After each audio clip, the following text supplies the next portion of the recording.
চলে এলাম আবার নিয়ে টলিউড রিপোর্টার।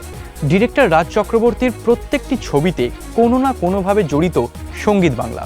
তবে প্রলয়ের সঙ্গে কিন্তু সেইভাবেও প্রথম দিকে জড়িত ছিলাম না আমরা, এবং সেই জন্য ডিরেক্টর রাজ চক্রবর্তী সম্পূর্ণ অন্যভাবে সঙ্গীত বাংলাকে ইনকর্পোরেট করলো তার নিজস্ব ছবিতে। তবে এর পেছনেও কিন্তু একটা সংস্কার আছে।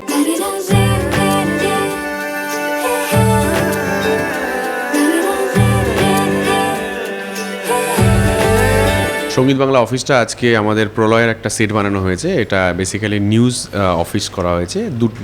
দু সাইডে দু রকমের নিউজ অফিস বানানো হয়েছে।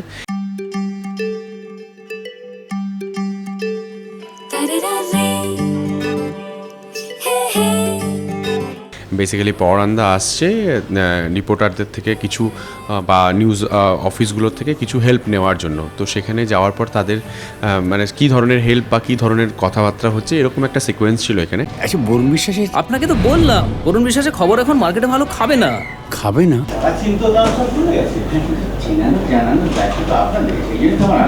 অ্যাকচুয়ালি সঙ্গীত বাংলা আমার জন্য খুব ফেভারিট। যে কোনো ছবি করি যখন, তখন এখানে লুক টেস্ট করা হয়। সে চিরদিনই হোক বা চ্যালেঞ্জ হোক বা প্রেম আমার হোক, সব ক্ষেত্রে বোঝে না সে বোঝে না, কিন্তু প্রলয়ে হয়ে ওঠেনি সেটা। তো সঙ্গীত বাংলাকে কী করে ইউজ করা যায়, তো শুটিংয়ের মধ্যে দিয়েই সেটা ইউজ করে নিয়েছি।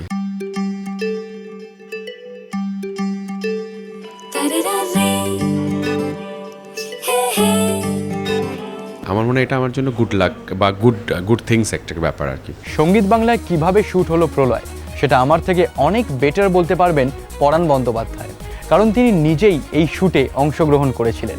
পরাণ বন্দ্যোপাধ্যায়ের মুখ থেকেই শুনে নেব ওনার সঙ্গীত বাংলায় শ্যুটের অভিজ্ঞতা। আচ্ছা, বরুণ বিশ্বাসের আপনাকে তো বললাম বরুণ বিশ্বাসের খবর এখন মার্কেটে ভালো খাবে না।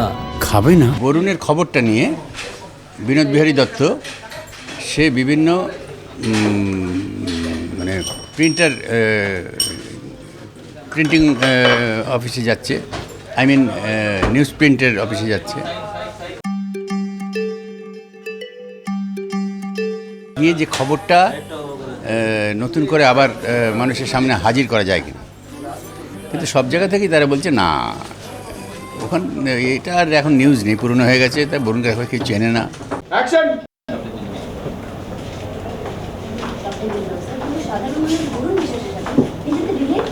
কেউ বলছে যে না, ওটা এখন মানুষের সঙ্গে রিলেট করানো যাবে না। কোনো সেলিব্রিটি বা কোনো পলিটিক্যাল লিডারের কোনো বক্তব্য যদি থাকতো, সেটা আছে কি? বলে না।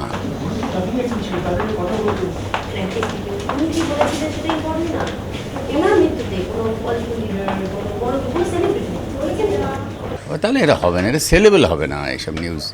তাই এইবার হতাশ হয়ে বিনোদ বিহারী এইসব নিউজ চ্যানেল থেকে, চ্যানেল না ঠিক মানে সংবাদপত্রের অফিস থেকে খুব হতাশা নিয়ে সে আউট হয়ে যাচ্ছে, এইটাই আর কি।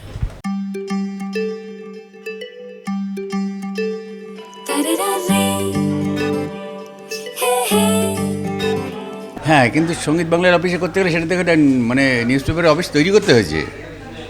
এখানে এসে তো আর সেই সংবাদপত্রের অফিস বলে খুঁজে পাওয়া যাবে না, সেটাকে তৈরি করে তারপরে করা হলো আর কি। এবং স্যাটাসাট হয়ে গেল। আবার যেই লোকেশন প্যাক আপ হচ্ছে একদম, আর কেউ কোনো বিশেষজ্ঞ বলতে পারবে না যেটা একটা নিউজ পেপারের অফিস ছিল।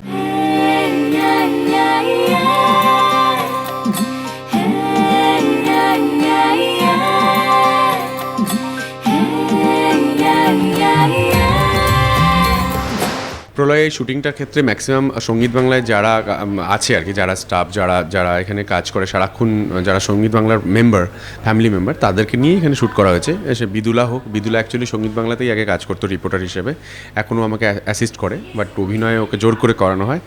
অ্যাকশন! সাধারণ মানুষ বরুণ বিশ্বাসের সাথে নিজেকে রিলেট করবে কি করে?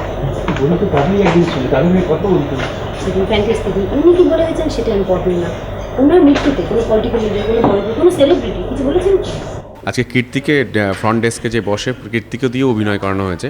তো সঙ্গীত বাংলা মোটামুটি একটা শুটিং জোন হয়ে পড়েছে। পারলে এখানে আগামী দিন হয়তো শুটিংই হবে আর কি।